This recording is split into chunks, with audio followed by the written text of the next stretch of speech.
जय श्री राम दोस्तों, स्वागत है आप सभी का सनातन धर्म यात्रा में। दोस्तों, जैसा कि आप सभी जानते हैं कि आज बुद्ध पूर्णिमा है। बुद्ध पूर्णिमा यानी कि गौतम बुद्ध का जन्म दिवस। जी हाँ, उन्हीं गौतम बुद्ध का जन्म दिवस जिनके जन्म के संबंध में ना तो कोई प्रमाण उपलब्ध है, ना ही कोई तारीख।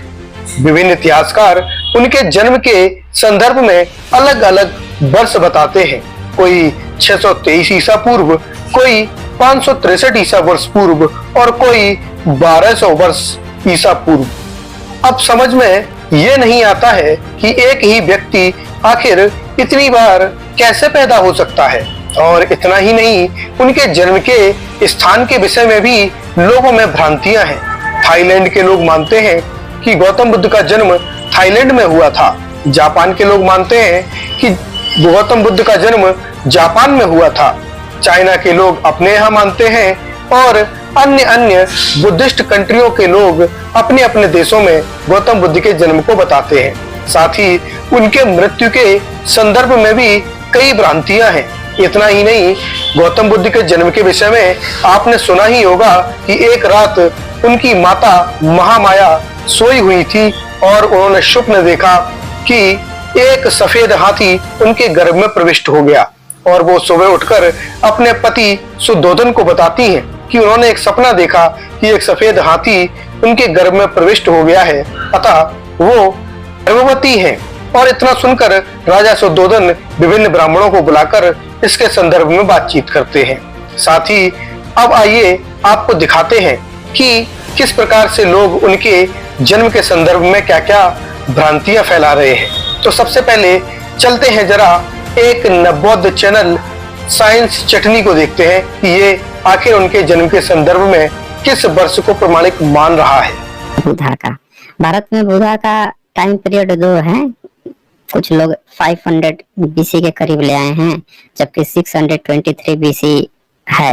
पूरा विश्व अब 623 बीसी ही मानता है। तो यहाँ पर देखा कि ये साइंस चटनी कह रहा है कि गौतम बुद्ध का जन्म 623 ईसा वर्ष पूर्व हुआ और सारी दुनिया इस बात को मानती है। लेकिन इस बात में कितनी सच्चाई है? जबकि दोस्तों 19वीं शताब्दी में जब गौतम बुद्ध के संदर्भ में विभिन्न विद्वानों के अलग अलग मत थे, तो एक बौद्ध संगीति हुई जिसके आधार पर यह निश्चय किया गया कि अब से गौतम बुद्ध का जन्म वर्ष 563 ईसा वर्ष पूर्व ही माना जाना चाहिए। लेकिन 623 ईसा वर्ष पूर्व मानने का आखिर कारण क्या है? तो उसका कारण है डेरियस का शिलालेख।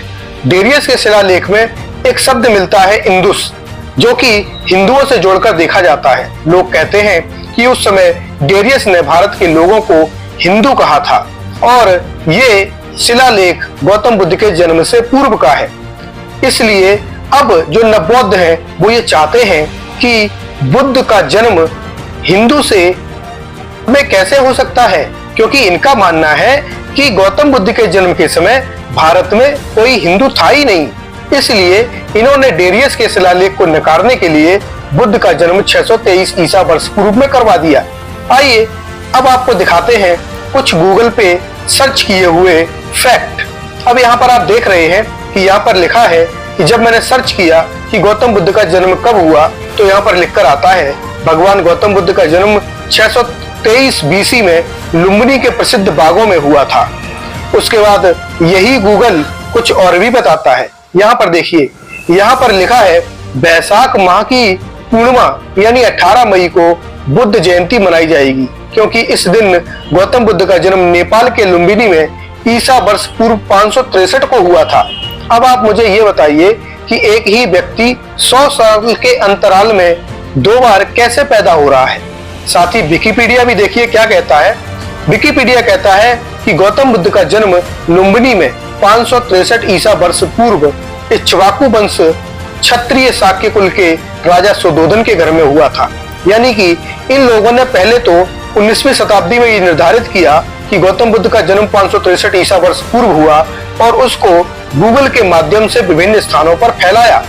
लेकिन जब इन्हें हिंदू शब्द को नकारना था, तो इसलिए इन्होंने डेरियस के शिलालेख को नकारने के लिए अब ये कहना प्रारंभ कर दिया है कि गौतम बुद्ध का जन्म 623 ईसा वर्ष पूर्व हुआ था, क्योंकि डेरियस का शिलालेख 600 ईसा वर्ष पूर्व लिखा गया था। अब आइए जरा गौतम बुद्ध के जन्म के संदर्भ में भी कुछ देख लेते हैं। तो सबसे पहले देखते हैं, यह है बुद्ध चरित्र का प्रथम अध्याय और इसके जो श्लोक है 9 से लेकर आगे तक देखते हैं। 9 में लिखा है, तब पुण्य नक्षत्र प्रसन्न हुआ और व्रत से पवित्र हुई रानी के पार्थ में लोक हित के लिए पुत्र उत्पन्न हुआ। रानी को न पीड़ा हुई और न रोग हुआ। अगला 10वां है, जैसे औरव का जन्म जांग से, पृथु का जन्म हाथ से, इंद्र तुल्य मानधाता का मस्तक से, कच्छीवान का कांख से, वैसे ही उसका जन्म पार्श्व से हुआ। कालक्रम में गर्भ में निकलने पर वह आकाश से गिरे के समान शोभित हुआ, क्योंकि वह जन्म मार्ग से उत्पन्न नहीं हुआ था। आप यहाँ पर देख रहे हैं कि यहाँ पर क्लियर लिखा हुआ है कि उनका जन्म मार्ग से नहीं हुआ था, बल्कि पार्श्व भाग से हुआ था। अब आप सोचिए कि क्या किसी व्यक्ति का जन्म पार्श्व भाग से होना संभव है? और ये लिखा ही नहीं है, बल्कि इन्होंने इसको अपने शिलालेखों पर भी चित्रित किया है। अपने स्तूपों पर इन्होंने इसको दिखाया हुआ भी है। तो आइए आपको कुछ चित्र दिखा भी देते हैं कि किस प्रकार एक हाथी महामाया के गर्भ में प्रविष्ट हो रहा है। और दूसरे चित्र में आप देखिए कि पेड़ की डालों को पकड़कर महामाया जी खड़ी हुई हैं और उनके पार्श्व भाग से निकलते पुत्र को कुछ लोग हाथों ही हाथों में ले रहे हैं। तो यहाँ से यह साबित होता है कि जिस व्यक्ति के जन्म के संबंध में इतना ज्यादा भ्रम हो, वो कभी भी वास्तविक नहीं हो सकता। अतः मैं ये कहता हूँ कि भगवान गौतम बुद्ध काल्पनिक है। तो दोस्तों, ये जानकारी आपको कैसी लगी कृपया कमेंट बॉक्स में अवश्य बताइए। बने रहिए सनातन धर्म यात्रा के साथ और लेते रहिए रोचक एवं धार्मिक जानकारियां प्रमाणों के साथ। धन्यवाद। जय श्री राम।